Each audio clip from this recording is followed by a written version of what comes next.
I am Jeff Biggs, host of the Cowboys Squad Show. Last week at this time, I predicted the Cowboys would beat the Eagles, and I'm sure glad they did.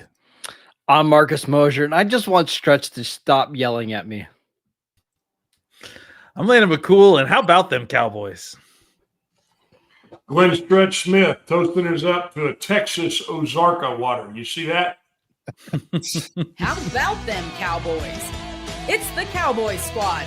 Everything Dallas Cowboys every week.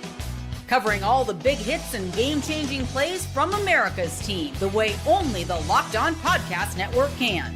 Get ready and squad up. It's the Cowboys Squad Show, starting now. It is great to be with you on this Tuesday evening. Happy Thanksgiving week, which of course means it is a short week for the Cowboys coming off that huge win over the Eagles, the comeback Cowboys. Huge win from 21-0 to win, and now they will try to get ready to make it 3 in a row when they host Patrick Mahomes and the Kansas City Chiefs. Welcome to another edition of the Cowboys Squad Show. This episode is brought to you by FanDuel. Right now, new customers can bet just $5, and if your bet wins, you get $300 in bonus bets to use across the app. As always, we start with a big welcome to the co-hosts of the daily Locked On Cowboys podcast, Marcus Mosher and Landon McCool, along with former Cowboys coach Glenn Stretch Smith. Coming up on the show, we're going to have the very latest with the Cowboys on and off the field, and we'll get you ready for the Thanksgiving Day feast. But Marcus, Landon, got to start with the two of you. It was 21-0, 21-0. And the Cowboys came back with 24 unanswered to win the game. What surprised you the most, and what does this win say to the two of you? We're going to break down this game from every angle, Jeff, but I got to tell you a little story before we get into it. So I was all pumped and jazzed after that Cowboy win. It's been a long time since the Cowboys have had a comeback win like that in my lifetime, and I was so excited. I called Stretch after the game. I wanted him to be as happy and as excited as I was. He just yelled at me on the phone the whole time about some of the stupid coaching decisions. So I felt like I didn't even get to enjoy it. So I just wanted to pick on Stretch a little bit for bringing down my mood. No response. He doesn't even deny it. What the hell's so funny, Biggs? The damn wins. What is the Tuesday night at the Improv? He's waiting for the punchline still, I think. It's funny how, yeah. But anyways, Jeff, to get back to the actual game, the stuff that matters. It was a crazy game. The Cowboys made every single mistake that you could possibly make in the first 20 minutes of this football game, dropping passes, lining up offsides, running into the punter, fumbling the ball, throwing interceptions, and yet they were able to overcome. And that's just something they haven't been able to do in the previous 20 years. I think a lot of the knocks on the Cowboys is that they have been a front-running team where they get these big leads, they beat up on bad teams, and that's how they build these records. But they haven't always been the most resilient team. It felt like that changed a little bit on Sunday afternoon. This is a team that played with a lot of confidence in the second half. And honestly, and I'm going to credit Stretch for this because we were talking about it, they looked like the better team. And it doesn't mean they're going to make the playoffs or be better than the Eagles or achieve more. But coming out of that game, I have a hard time saying definitively that the Eagles are better than the Cowboys right now. And that's something. Yeah, I mean, we talked about it on the show pretty regularly. Like, you go back and watch that game, and the Cowboys were the team of consequence in that game. They were the ones that dug themselves in that 21. And not that the Eagles didn't do anything, but the Eagles didn't, put themselves in the position often to kind of make those plays. It was the Cowboys either making stupid mistakes that, on one key drive, they extended it twice to allow the Eagles to continue that drive in order to score. The fumbles, all the self-inflicted wounds, like that's what set the table for the Eagles. And then once the Cowboys kind of just stopped doing that, or at least stopped doing it on almost every other play, it felt the tide turned immediately, and that it was pretty clear that when this became like a straight up street fight between these two teams, especially along the line of scrimmage, which is really surprising that the Cowboys were the more talented of the two teams. It wasn't just a case where they were punching above their weight. Like, they were dominating on at certain points, at certain parts of the line of scrimmage against some of the Eagles' best players. So, yeah, I think that going back and rewatching the game and seeing just the way that it happened, and not just like holding on to the roller coaster while it was happening, it felt like the Cowboys had maybe even a much better chance than we kind of have given them credit for. So say it again. What do you guys think the mistakes were in the first half that cost them? Everything. There's a list. There's a huge list. I got the list right here, Stretch. You want me to run through it? Yeah, let's hear it. Call roll. Yes, call roll. Yeah. Yeah. Fourth down drop by Javonte Williams in the first drive. The next drive, they had a drop by CeeDee Lamb on third down. They had a roughing the punter. They had an offsides penalty in 3rd and 10. They had a CD fumble that was actually overturned. They had a Kevontae Turpin fumble. They had a 3rd and 12 that they gave up to Devontae Smith down the field. They had a false start on 1st and 10. They had a tripping call on the 1-yard line. They had a false start by Tyler Guyton on the 1-yard line. And they had a Dak interception from the 5-yard line in the end zone. That's in the first 20 minutes. Landon, you adding anything to that inventory list? I have a feeling that you could, make an argument about some of the coaching decisions, and maybe you going for it at midfield on the first drive. Let's just give them the ball at midfield. Yeah, yes. You know what? We don't have enough to overcome. You just called inventory. Let's just give them the ball at midfield, and let's just see how big a hole we can dig ourselves out of. Yeah, what the hell? I forgot to write that one on there, but that was kind of on there. They had the 4th down. Well, it was because you said the 4th down play. It was just that we're blaming the execution as opposed to the call. Look, I mean, I'm pretty sure that the numbers tell you that it was a 50-50 call, if I remember correctly, with a slight go, wasn't it, Marcus? Do you remember looking it up? It was a go call, I think, if I'm not mistaken, by the 4th down. If I say anything about the analytics team, we might get canceled on this podcast. No, I mean, it's another. Just take your credit card, and I maybe they'll let you do it at the Bellagio now. Just put it on black. Say, hey. You know what? I got $30,000 credit limit here. Give me a spin on the old black, and let's see. If it doesn't come up black, you don't have to pay for it. Out of hell with it. Just check out. Here's what I'll say. I'm not arguing that it was not a bad call. What I'm arguing is that it wasn't an egregious call, right? Like it wasn't absolutely outrageously bad call. I think. Here's my deal with the whole analytics department and going for it on 4th down. It's a guide. It's another voice in your ear that ultimately the coaches should be making the ultimate decision here. I think if anything, that was another example of Schottenheimer coaching too emotionally, right? Instead of coaching logically at times. But yeah, I listen. I can understand why you're upset about it. I don't think it was such an egregious call, but I mean, again, it wasn't a good call because ultimately it didn't work. Yeah, I mean, again, it started your team off in a really bad position in a game that you had to win. I'm not saying I'm not against this or that or whatever analyticals. You don't even have your finger on the pulse of the football game. You're 3 minutes into the football. You don't have any idea what they're going to do, how they're going to attack you. You don't have any idea that how your defense is going to play. So, again, it feels like, just throw it out there and gamble. Who cares? We hit it, fine. If we don't, guess what? We don't have to pay the bill. No big deal. Let's yuck it up, laugh. Everybody have a good time. Ha ha, hee hee. Or we'll do like the rest of the Madden guys. What I don't like how that happened. Hit the reset button. Start the game again. Let's run it back. Jeff, this is a preview. This is the PG version of what I got from Stretch. Let's all laugh. Like it's funny that you put your football team in that sort of a position, as if there wasn't enough adversity with football as it is. It's what it is it's reckless silliness.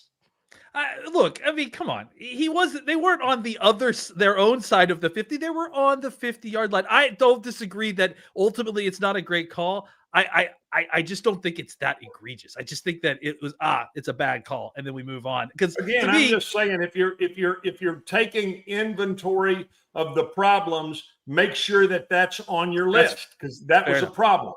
Fair enough. Okay. Although you converted, it's a great call. That's the only thing I'll say. If Javonte Williams just catches that pass, everybody's talking about how good of a call it was. So that's the only. Because I do think there's an argument to be made that you're right, Coach. For your argument's sake, that you're setting a tone, you're setting a bad tone, like in a game you need to win, and you're giving them the position. On the other side of it is that they made it. You're also setting the tone for your football team to impose their will on the other team in a game that you need to win. So.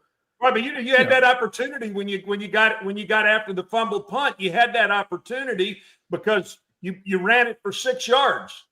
If you're going to impose your will. Well, I think we could talk the play calling. That's what I mean. So let's just flip the coin. What the hell? Whatever. It doesn't matter if it's heads, tail, whatever. I'll just flip it up. This is a game we won, by the way, guys. Yeah, I know. We got less than 48 hours to celebrate this amazing win. That's all right. We don't have to talk about the coaching decisions, which were generally pretty good in this game. It's fine. I mean, no question. Great second half of football. You can't. Absolutely. There's nothing you can take away from a great second half of football. I guess I'm just making the statement that. I don't like when you don't have your finger on the pulse of what your football team is doing. Quite frankly, I don't like it when the doctor comes in and cracks you across the knee with that rubber hammer and you kick. No. Okay, boy, I hit the hot spot there. I would just like to see maybe better plays called if you're going to go for it. It just seems like every time recently when they run one of these plays, it just doesn't look good, obviously, because they don't convert. But with the talent that they have on their offense, I would just like to see them have some real slam dunk plays that they can assure themselves of moving the chains. So hopefully they'll get to that point. The Eagles are a tough defense. I mean, that there's no way around that for sure. All right. Well, Marcus, I loved the stat that you tweeted out at the end of the game. 8 straight stops for the Cowboys defense. I was raving about that during our show. Shutting out the Eagles the entire second half. I mean, that was awesome. What did they do defensively to improve, and can they keep it going? Well, first of all, I got some other stats that are really good. You mentioned 8 drives that they did not score on. They didn't even cross the Cowboys' 40-yard line on the final 8 drives of the game. 107 total yards. Nice. I mean, they completely stopped them. What did they do to change? Well, first of all, they stopped giving Philadelphia the ball in advantageous situations, and they didn't give them the ball on the 50-yard line, right? They were actually pitting them back a little bit, and that helped as well. Well, that's the truth. The other part of it is they just played better. They weren't lining up off sides. They weren't running into the quarterback. They were just playing it straight up. And one of the things that they did extremely well is they stopped the run on early downs. They forced Jalen Hurts to have to throw the ball on 2nd and 9 and 3rd and 8 and 3rd and 10. And this is just a team that cannot do that consistently well. And when you put the Eagles into those situations, more often than not, they fail, or they try these YOLO balls down the sideline. It's just not a way to live on offense. And the Cowboys knew that. And that's how they were able to shut down this offense. Yeah, I was laughing when you asked the question because I again pictured that Landon Dickerson answering the question about the 5-man fronts and not knowing that was coming. And I was like, man, it's too bad Landon Dickerson didn't tune into this show last week because we talked about it on this show. Yeah, I mean, I think again, I got a fun stat too that I tweeted out that since the Cowboys have had Quinnen Williams these last 2 weeks, they're top 10 in defensive EPA per game. And I think it's made all the difference. They play these kind of 5-man fronts.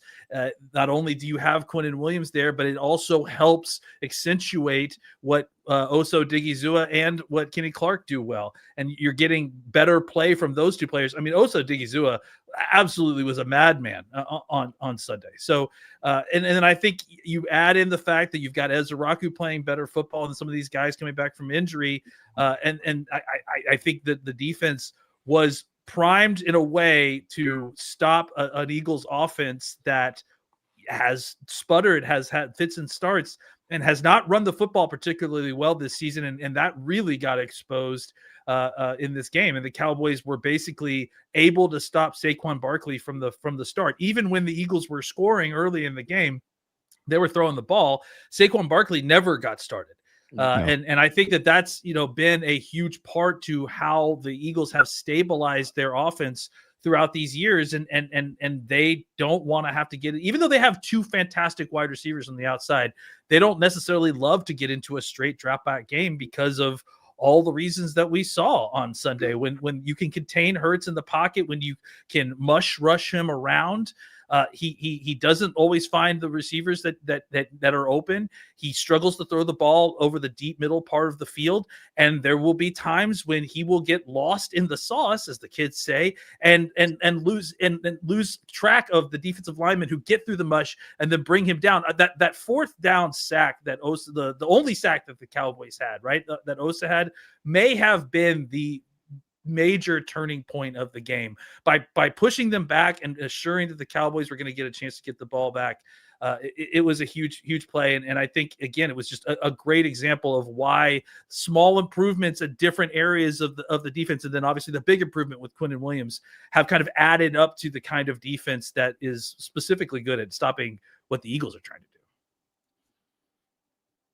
do. All right, Coach, any thoughts? Can they keep it going?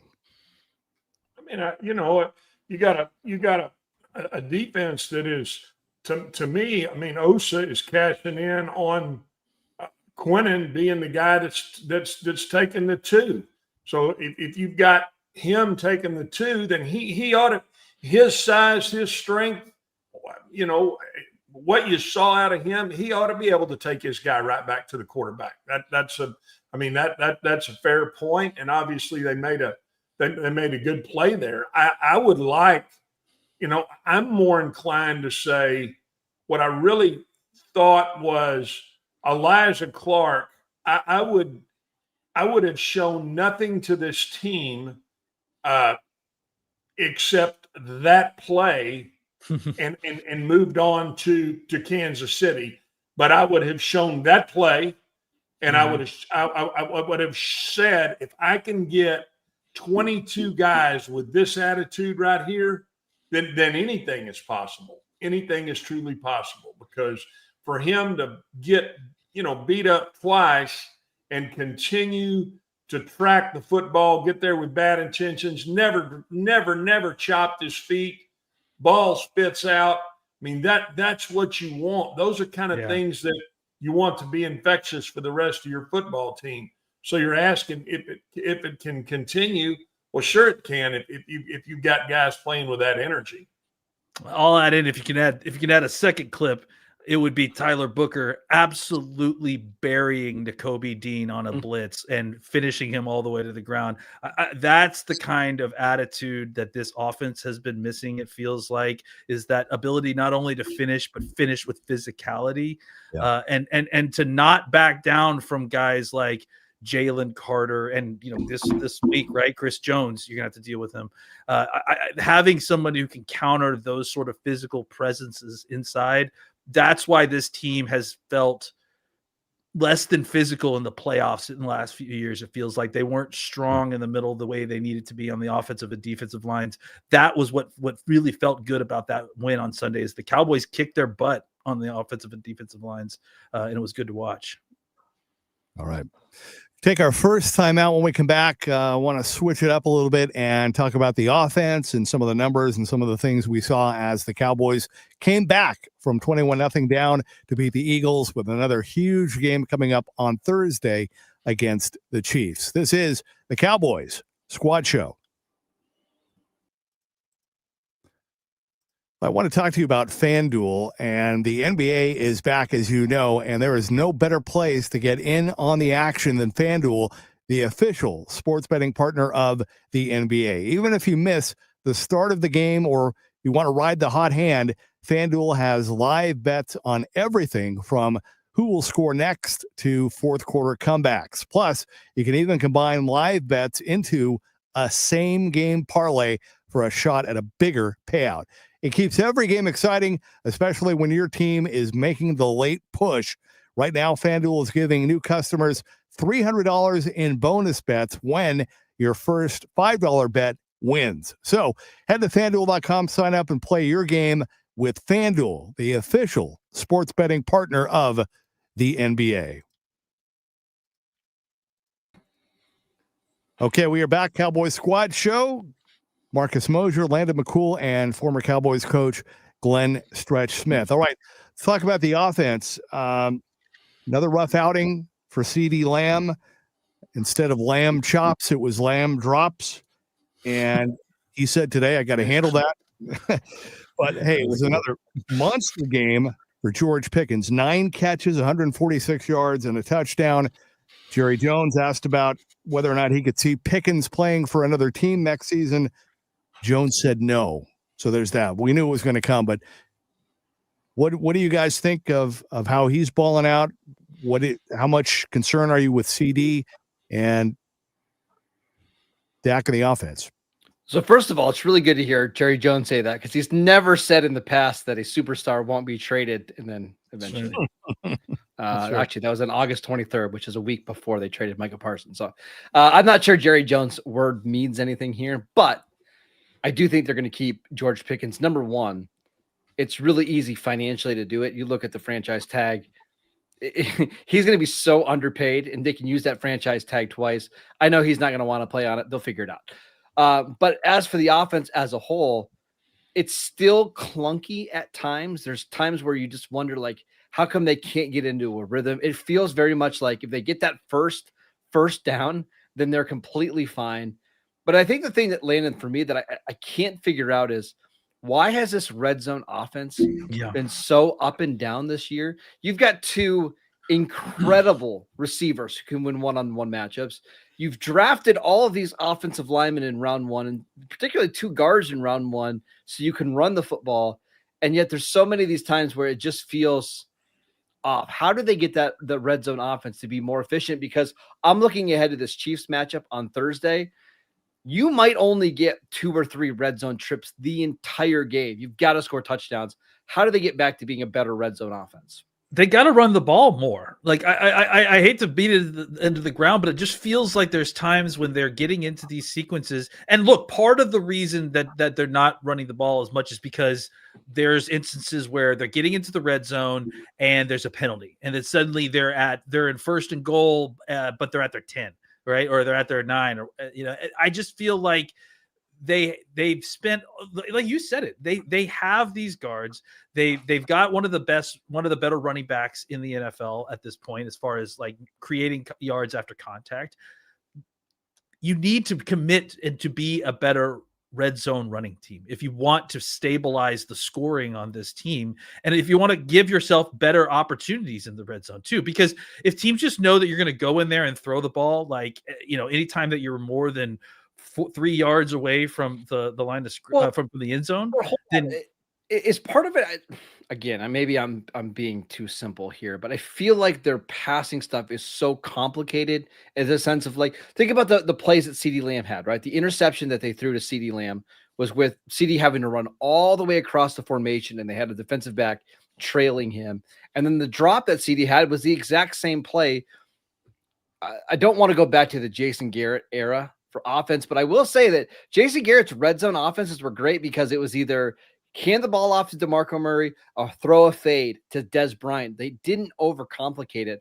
Maybe the Cowboys should do that with their receivers in this running game.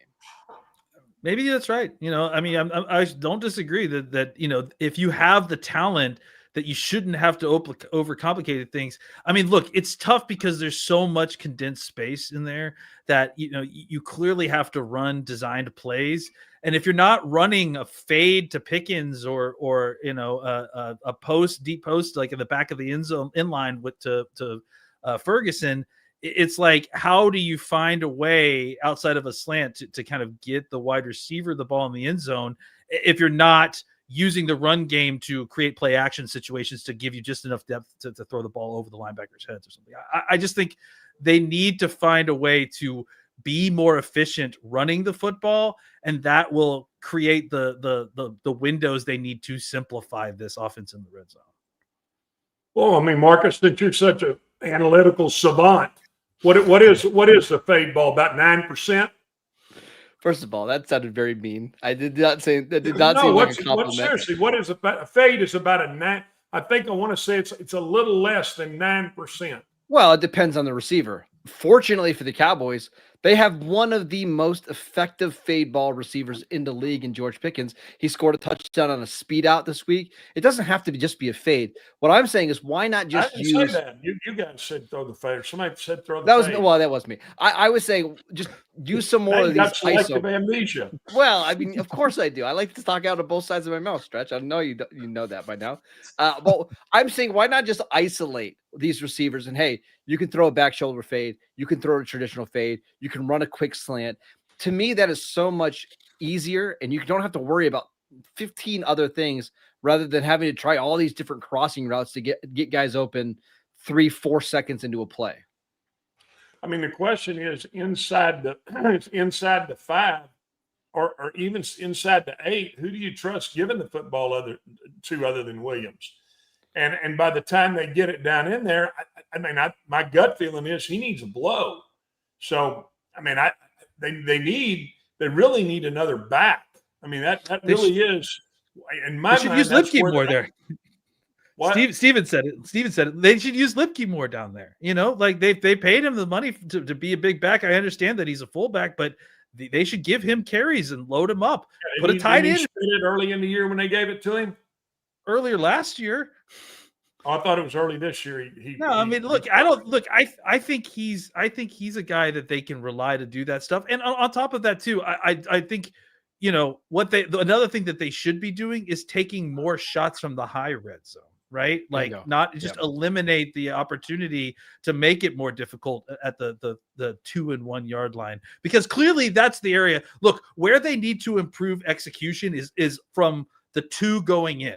That's where they have had problems, where you just can't get down to the 2 yard line and not score. Like you have to find a way to punch that in. But where they also need to improve is not getting to the 2 yard line. It's trying to score from the 18 yard line, right? And taking shots in the end zone and just eliminating the whole problem of red zone defense by getting there early. I think that's avoiding the whole thing together. It's a lot like avoiding third downs, right? It's just a smarter way to do that if you can. I know obviously they practice the red zone plays during the week when they can, but to your point, I think just having Dak kind of roll out to his right and try to find something, it just doesn't work. They got to come up with something better, like you said, Landon, but also efficient too, that they can count on. And that's what I was kind of alluding to earlier, is that with all the talent and everything that they have with their offense, they should be able to find a way to channel that and to be able to impose their will and get those touchdowns, like you said. Go ahead, Landon. I'm looking up the George Pickens' fade route percentage. I want to make sure I get it right for Stretch, since he called me a savant of analytics. So there you go. A guru. A guru. I'll take it. An analytical guru. I like. Okay, I'll take that. I'm gonna put it in my Twitter. You're ruined now. I'm putting it in my Twitter profile that I am an analytic guru. Thank you. I'm sorry, Jeff. Can you give me the question one more time? Make sure it's all caps.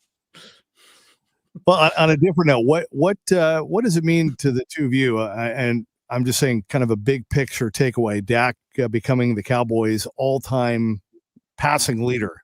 It's crazy. It's crazy that happened, and like almost no one is talking about it because of the circumstances in which it happened, right? Because of the Cowboys comeback and all that stuff. Look, I think that that's mostly a function of the modernizing of NFL football and passing becoming more and more, part of the game. I do wonder though, if Dak doesn't hold on to this record for a little while, simply because of the fact that we're starting to see a little bit of a kind of tilting back towards running. So maybe there's a cycle back towards running a little bit, which makes this record a little bit difficult to break, much like Emmett's record, right? Where it's like he broke the record and then football started kind of to change a little bit after that. So it's obviously it's noteworthy because Dak is one of the best quarterbacks in the Cowboys history. But I think he and all of our fans and everybody will tell you that it's kind of secondary to playoff wins and Super Bowl wins, especially in this franchise. Yeah, I will also say I think there's a chance that he makes this record like unbreakable. He's already started 133 games with the Cowboys. He's signed through the next 3 years. I mean, there's a chance he gets another 50 starts with the Cowboys, and he just gets to a number that's just unrealistic for any other quarterback to get to, because it used to be these quarterbacks in like the 60s, 70s, and 80s, they would spend their entire careers with one team. It's pretty rare to see that in the NFL now. I think Dak, I'm pretty sure, is the longest tenured quarterback by any team in the league right now. I'm thinking off the top of my head, but it's just so uncommon for a quarterback to play 9-10 years with the same team. He might make this truly unbreakable. I think you're right. I don't know that I've ever thought of it like that, but I do think that Dak is probably the longest. I think Mahomes was drafted in 2017, so that you'd have to. I mean, I think he's the only other one, which is funny that they're facing off this week against each other. Yeah, that's crazy. That is crazy. Couple of notes from practice today. Tyler Guyton dealing with a high ankle sprain, not expected to play. If not, Nate Thomas would start in place of him. What do you guys think of that? He played great, in the game when he took over. So I'm not worried about it necessarily. And I think, again, he's in a unique situation where he took most of the training camp reps at left tackle for this team. So he certainly, I think, looked more comfortable stepping back into left tackle than right tackle. Wouldn't you say, Marcus? Yeah, he's just way more comfortable on that left side. I think there is a drop off between Guyton and Nate Thomas. Yeah. Yes. I think the issue is what happens on a short week. If one of these guys, like, heaven forbid, their helmet falls off, they've got to miss a play. Like, who goes and plays left tackle or right tackle? Because you've put Ajani Cornelius on the injured reserve list. It's like Hakeem Adeniji that slides out to left tackle. They're in a tough spot that way, but as long as their starting five are on the field, I feel pretty good about that unit. Yeah. And as long as you got a really good pass protecting running back. He is really, really good. Yeah. I mean, I think I don't think it gets mentioned enough. I mean, everybody, looks at the stat line, and he is a really good running back, but I think he's phenomenal at pass protection. I think he's great at chipping his way out. I think he's got a firm understanding of a really smart football player, and that's what you want. I mean, you want somebody who not only understands where Jones may be lining up or whatever the scenario is, whoever they're Karlaftis, whoever they're going to target here. I mean, he's always going to give some help and chip his way out, and he knows when to do it and where to do it. And I think that's the other thing that really gives this starting offensive line, along with Nate Thomas, some confidence to know that, hey, if my dad does beat me, hey, I got a chance that he's going to be there to clean this thing up. If you get a chance and you're watching the All-22, you guys should definitely check out the battle that went on between Nakobe Dean and Williams whenever Nakobe Dean came down. Dean got him one time, but Williams got his revenge for sure. And those are two of the best, one of the best blitzers and one of the best blitz pick-uppers in the NFL. All right. Well said, Landon. All right, we're going to take timeout number 2. The Cowboys made history with their comeback. They tied the team record for best comeback with that win. Could we see some more history on Thursday? I'll tell you what that is when we come back with Marcus, Landon, and the coach. This is the Cowboys Squad Show. Today's show is brought to you by our friends over there at Peloton. Look, folks, it's time to break through the busiest time of the year with a brand new Peloton cross-training Tread Plus that's powered by Peloton IQ. It's Peloton's most elevated technology and equipment yet that gives you real-time guidance, and it gives you endless ways to move, whether you want to work out by yourself or if you want to work out with your favorite instructor, like my personal favorite, Alex Toussaint. He always gets me fired up to tackle the day. And the thing I like about Peloton, it helps me achieve more in less times. They have features that help you plan, stay motivated, track your progress, and Peloton IQ also provides personalized workout plans and recommendations. That's something that I use right now during the busiest time of the year covering the NFL. They plan my workouts for me based on my mood, my vibe, and also my favorite instructors. So make sure you check it out and use it, because it also helps you correct your form in real time, and it maximizes your reps. It counts your reps so that you can do it smarter, safer, and more efficient. Let yourself run, lift, flex, push, and go. Explore the new Peloton cross-training Tread Plus at onepeloton.com.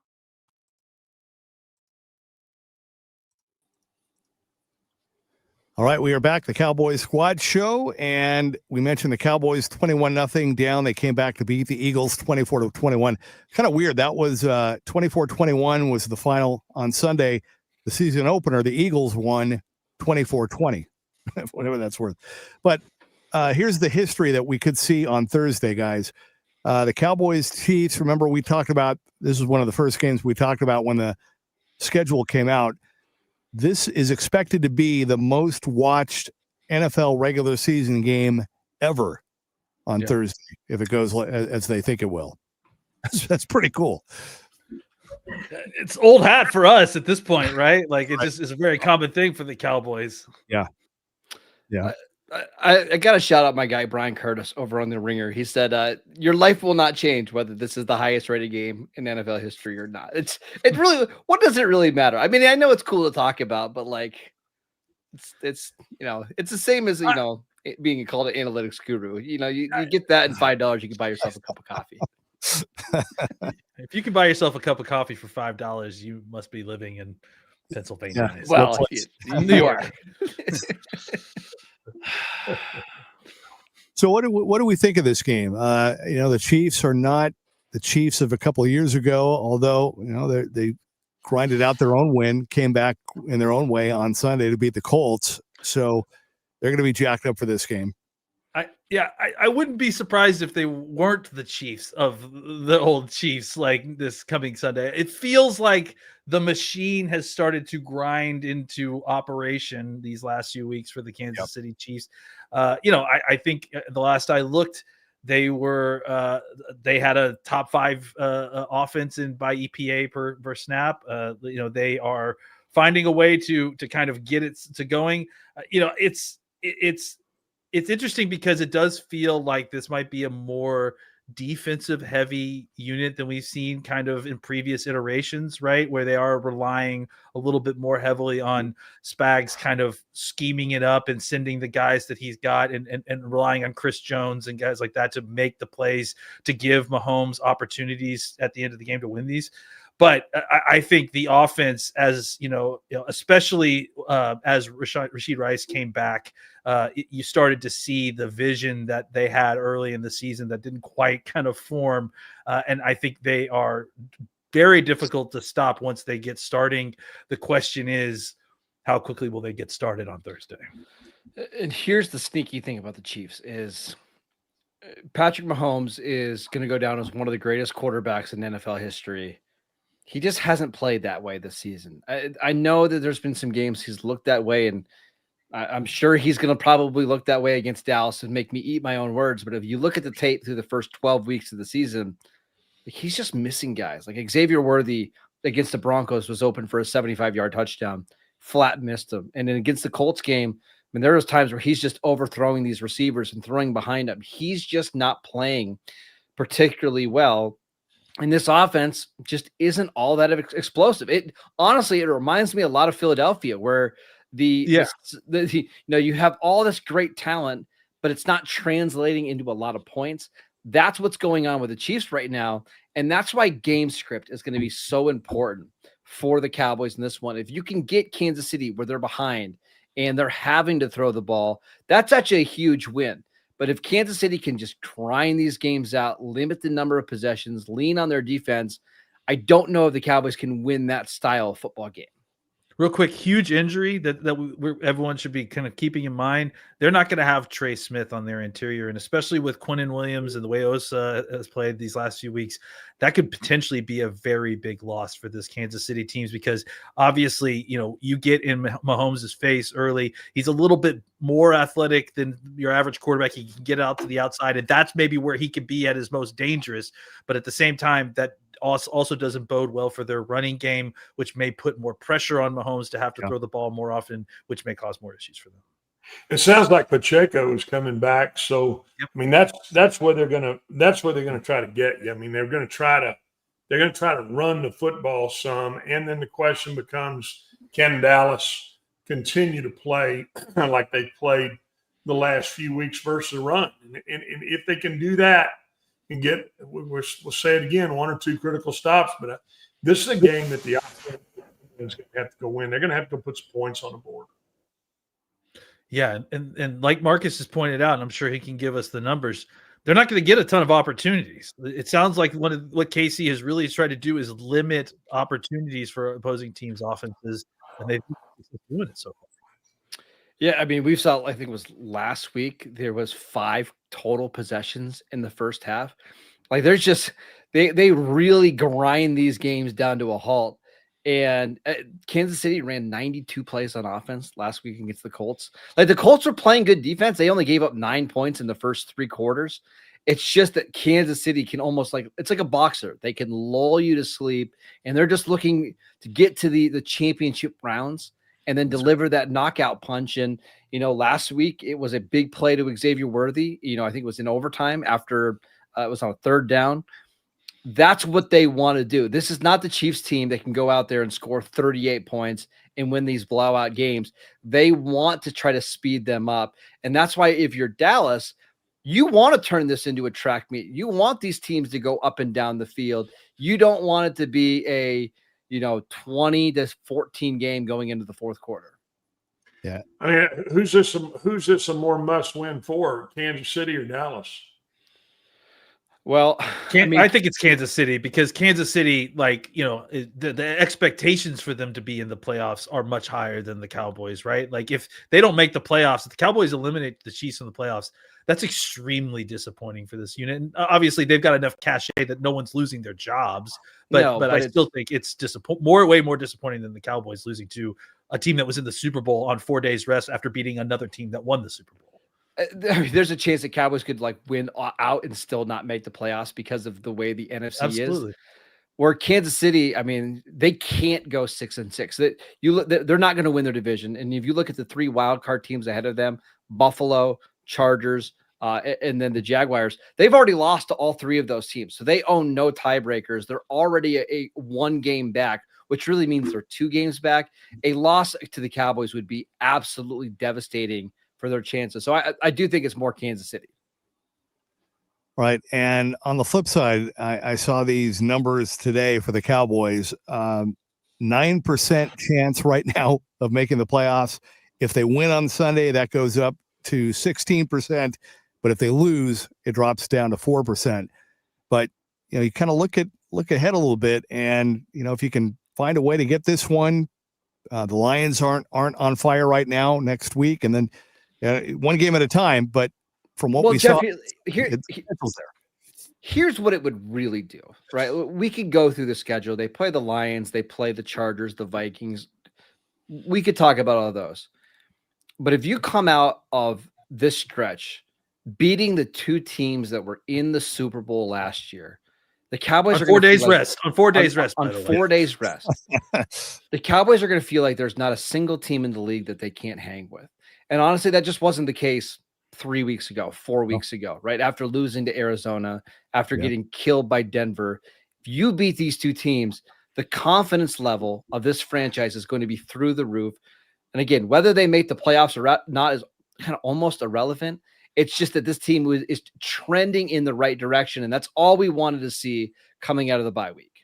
This defense is already better than I ever expected them to be with the improvements of Quinn Williams. Like, even as much as Marcus and I were excited about the addition of these guys and the bringing back of the injuries, they've already exceeded expectations as far as I'm concerned. So I'm not really putting a ceiling on this right now, right? Like, I don't really know how good this group could be and how quickly what happens if Overshown just feels incredible next week or after the 4 days and to start playing even another step better, because I think he's going to start getting better, and then that's going to continue to drive your defense up. So I have no idea where like this defense, ultimately is going. I'm thrilled that it's where it is, but I will just remind everyone that if we go back to the beginning of the season, Marcus and I talked about, and this was even when Parsons was here, right? Even when Parsons was here, we talked that if this defense could just be middle of the road, they can do things that maybe we didn't expect them to do because this offense is so good. Now we're talking about a defense that has Quinn Williams, and Marcus and I have quoted several different stats that you've probably all seen them on social media as well. With the Cowboys with Quinn Williams, they are playing, and it's a small sample size, but like a top 5 defense. I don't think that that's ultimately where they're going to be, but that's where the kind of analytic trend shows you at least how good they've been these last 2 weeks, against two pretty weak offenses. This is their first real test against. I mean, we've compared the Chiefs to the Eagles for sure, but Patrick Mahomes is a completely different kind of quarterback than what you've seen with this defense. This is going to be an interesting thing to see, especially for a team that likes to throw the ball from run formations, which is going to be able to take advantage of what the Cowboys are doing with this 5-man front. It's going to be interesting to see exactly how this Cowboys defense responds to that. I mean, at the end of the day, you're going to have to get a big effort out of Ravel. You're going to have to get absolutely. You're going to have to get a lot out of Bland, and I think those are the guys in my mind that are really, really going to be challenged when you look at how Rice and Worthy, how explosive they are. So it is. I think it's a good place for the Cowboys to be right now, though. When let's just say they finish at 500. I mean, but with the draft picks that they're going to have, if they hit with their draft picks, I mean, it's a team that arguably is going to come out and be favored to win the division next year. And who would have thought that, a month ago? Yeah, I think Marcus and I have talked about that a lot, is that, right where we are right now, look at where we're going to be in 2026. If the trend continues, if they can finish the season strong and reasonable, they may not make the playoffs, but if they can finish the season winning some of these games that we didn't expect them to win and showing some confidence with the talent that they've got already on the roster, 2 first-round picks in this upcoming draft, they are setting the table for themselves to be not only a division contender, but I think an NFL contender next year. Yeah, and if they can get Pickens signed. And, well, Pickens isn't going on. I don't know what they do. I don't know what they do with the running back, but you're right. JC in honor of Pickens here. I'm gonna put it on right now. Oh, is that what that is? I knew there was something going on. Everybody else is wearing it right now. Yes, look at that. Nice. There we go. Well done. How's it look, Coach? Great. You made yourself a fashion savant. I don't know how Pickens wears it, but it's something like this. He wears it both ways. Sometimes it's a down over, like right. It's framing your face, and sometimes it's truly shiesty. Okay, I'm ready. I'm ready to dominate now. This is the best podcasting I'm going to do all year. I love it. Good stuff. All right, let's take our final time out here. When we come back, some final thoughts. We'll dive into this game a little bit more, and we'll let Marcus reassemble. This is the Cowboys Squad Show.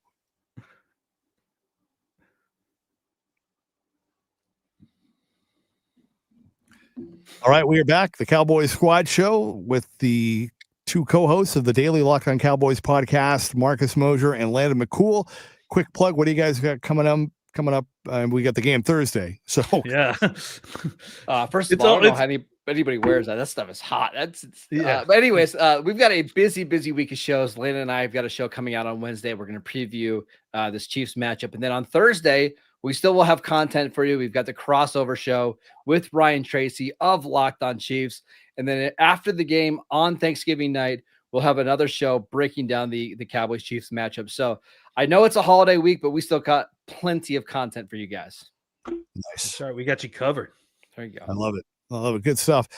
And Coach, I was thinking about it. I think something you've kind of hit on, and we were talking about the offense. And I think in this game, in particular, it'd be really nice to see the Cowboys offense get off to a quick start, like really use some electricity and kind of jolt the Chiefs and kind of set the tone for this game with what they can do with their firepower, as opposed to falling into another hole, failing on fourth down, whatever. Nice to see them get off to a good start, obviously.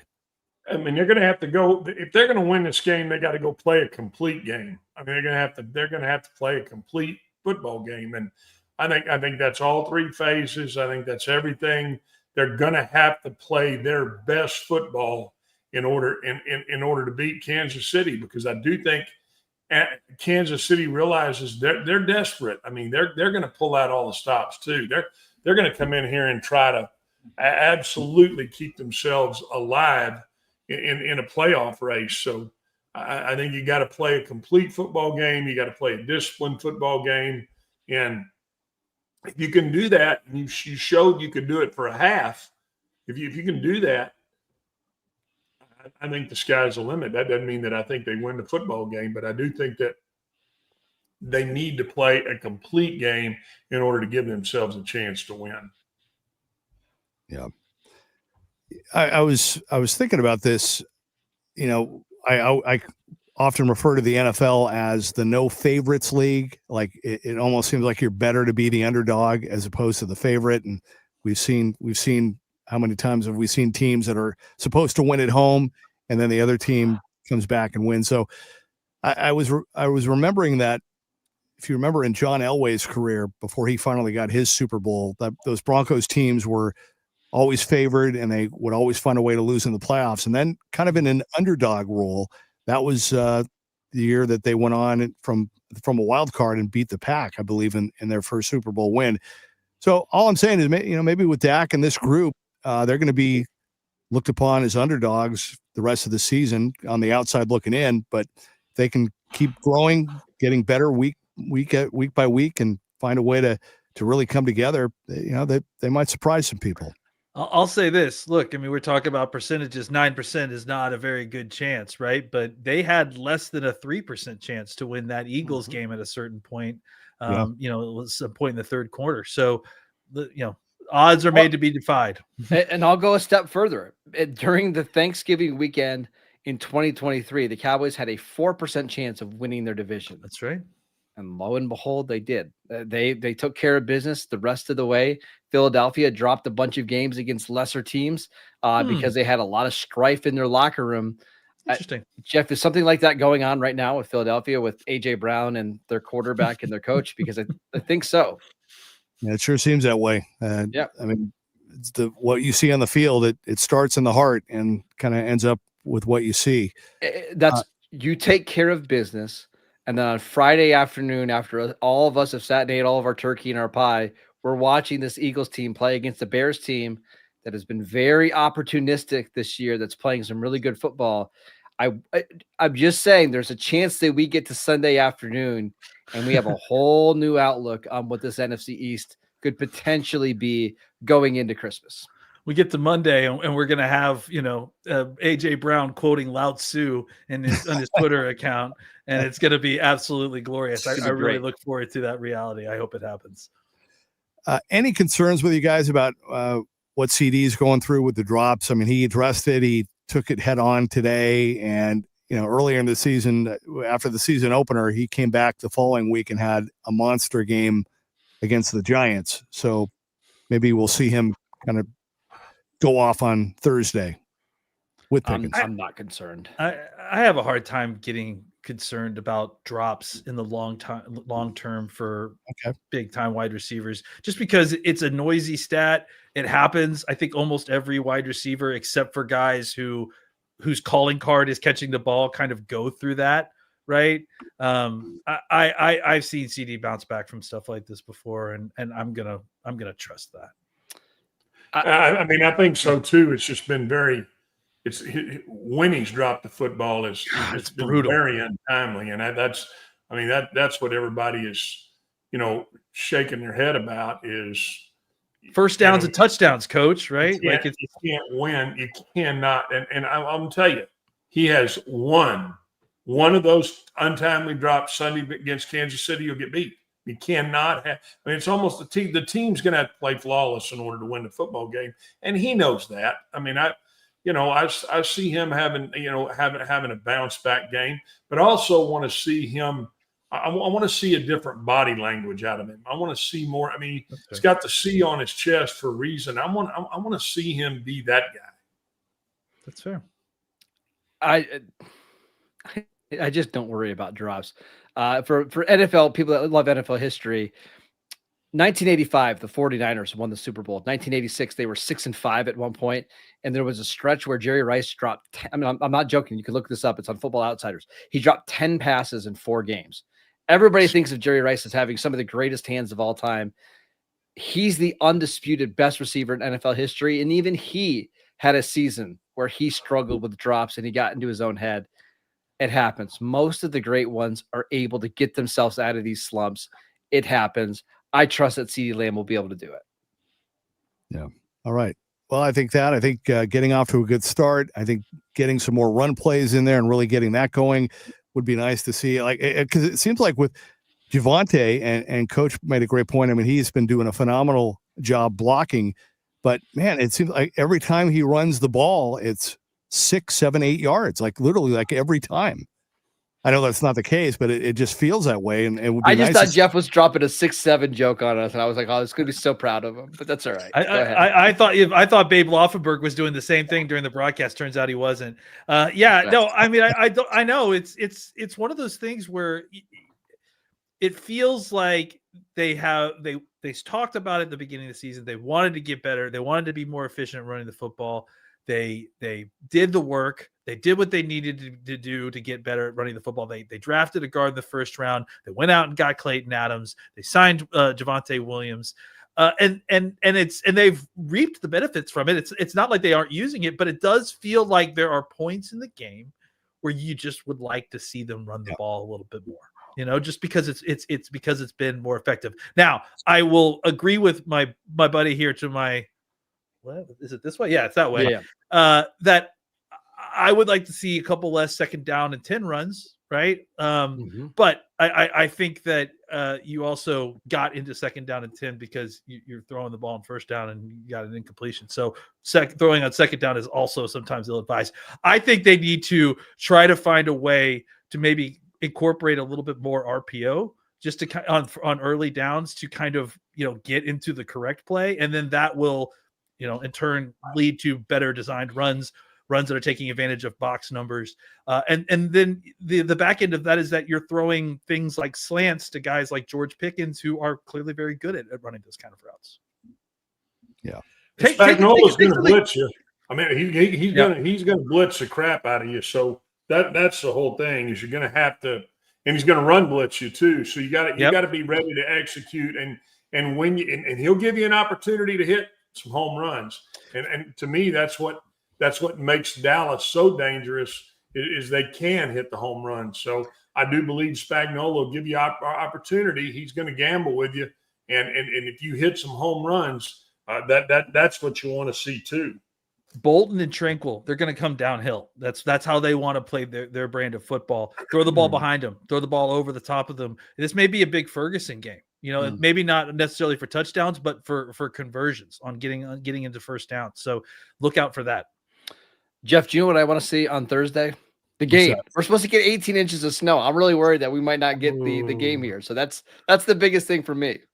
That's a lot of snow, man. That's a lot of snow. Thanksgiving Day. I know. Just FaceTime me, buddy. I'll hold the face. Well, who knows if that'll even work? I guess at that point. Yeah, Stretch is just thinking I'm crazy for living up here, but that's all right. It's good. It feels like football weather. That's what we want. Fair.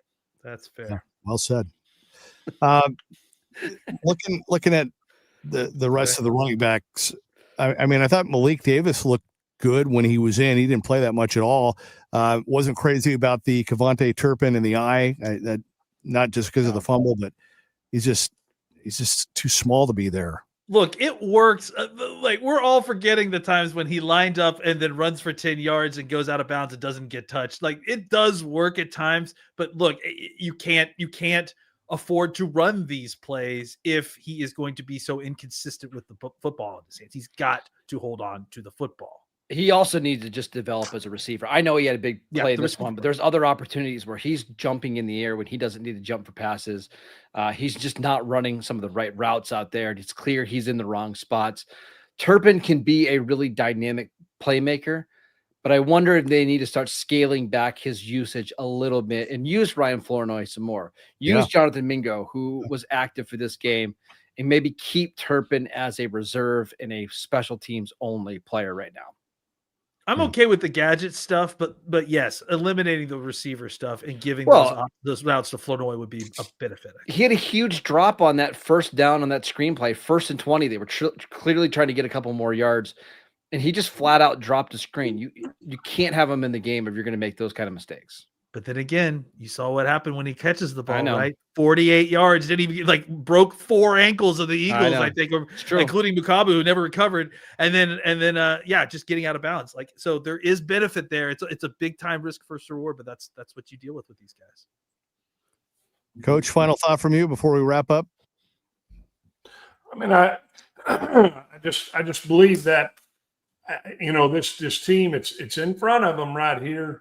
I want to see them continue to ride the wave of what we saw with a dominating performance against the Raiders, a dominating half versus the Eagles, and see if you can, see if you can ride this wave a little bit to turn this into something. All right. You're here. With that said, happy Thanksgiving to all of you and your families, and to everybody listening and watching as well.